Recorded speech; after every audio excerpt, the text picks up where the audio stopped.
Oh, good evening and welcome to Fleece TV. How are you this wondrous Wednesday evening? I've been thinking it's Thursday all day, but it is actually Wednesday, isn't it? Anyway, on tonight's show a little later, we are very pleased that one of our fave home correspondents sent in a report. But I'm not telling you who it is, not quite yet. We're going to start this evening with a little video of myself talking about the witches' circles. And you caught me putting the finishing touches to the third of the witches' circles.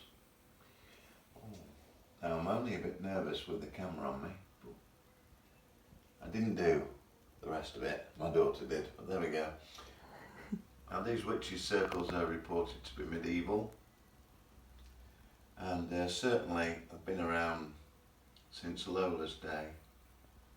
In fact, Lola made a song and a dance of painting them herself, as you can see from this little picture. She would have done it with a donkey stone, which is a stone much beloved of northern housewives who would get their front step absolutely shining white every Monday morning. But that's Lola back in, I don't know, the 50s, showing in the newspaper for shining up her stones, so even then. Now, the idea of the circles, if you don't already know, is that the evil spirits come down the chimney trying to get into the house, see the circles, get mesmerised by the circles, and get stuck, and then leave us all well alone. So they're a very good thing to have around, I think, witches' circles. And also, you'll see over in this corner, it's also a tradition to paint over the cracks in the stones to ensure the evil spirits can't come up through the cracks.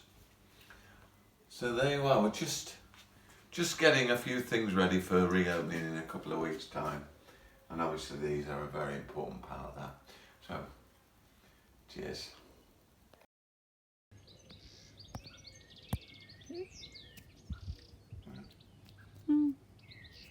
Nige, Hello. I'm back with you. Oh, I'm sorry.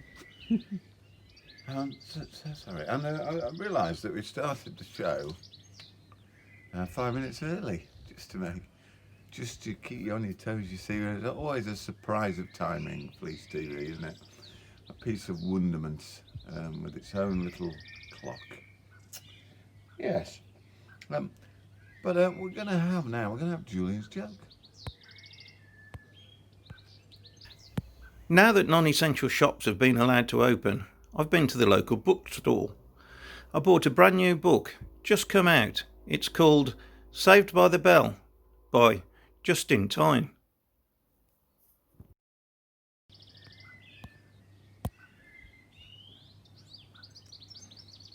Scorching, brilliant, scorching, thank you. Now, it's a very rare but beautiful moment when our next correspondent sends in a report. And this is the first half of a two-part report here from Brett Futton. So we have literally nothing. Our correspondent, Mr. Mark Prince. Literally nothing exciting has happened in the village for weeks now. So today I thought I'd do something a little bit different and take you on one of my favourite bike rides to some of the sites around the village and the surrounding area.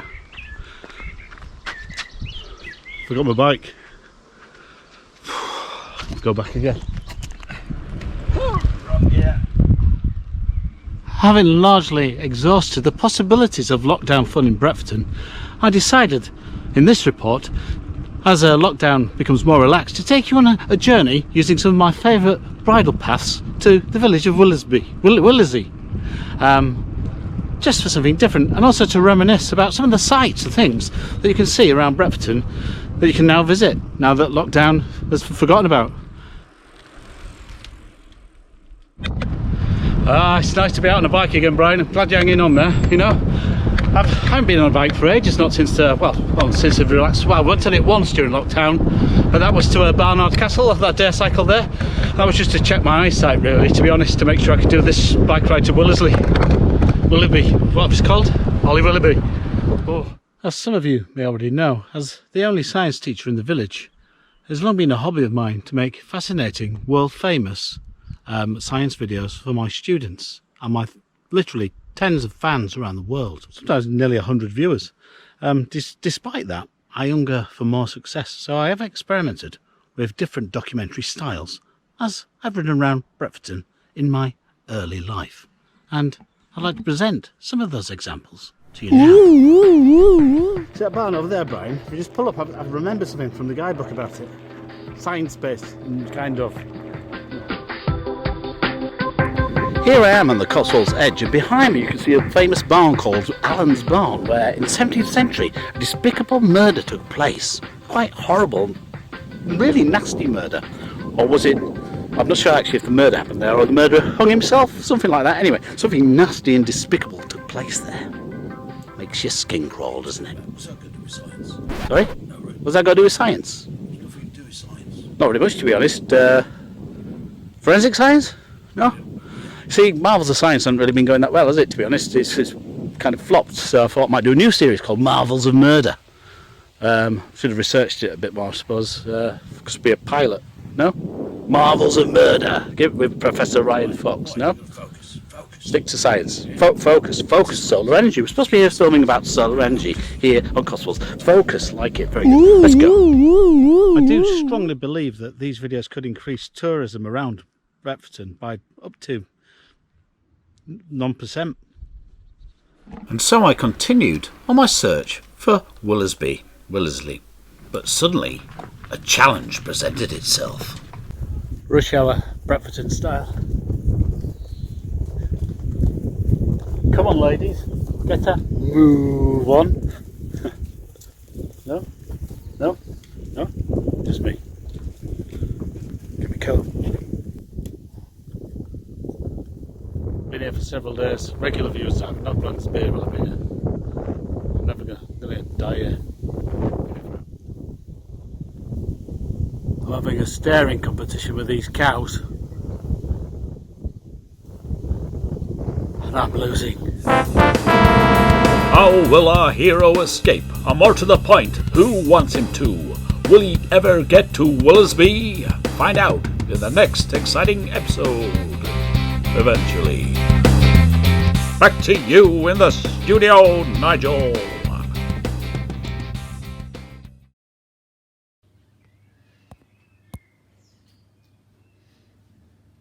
Oh, is it me? It is you. Wasn't that a moving report from Mark there?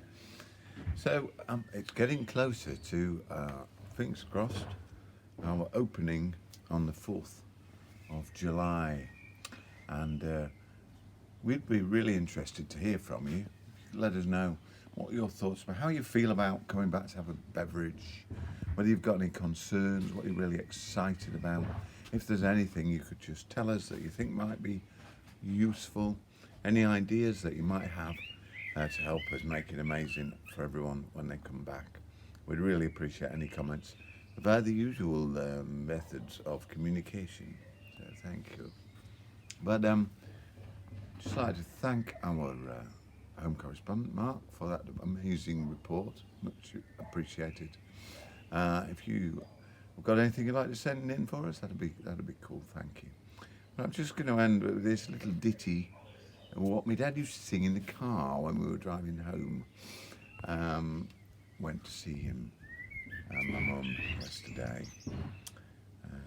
Keen-eyed among you may have seen, I might have been reporting from a very similar shepherd's hut to the one we've got in our garden, but it's in his garden.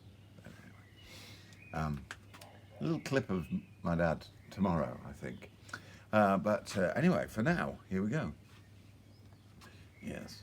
Always eat when you are hungry. Always drink when you are dry. always go to bed at bedtime. Don't stop breathing or you'll die. Good night from Fleece TV.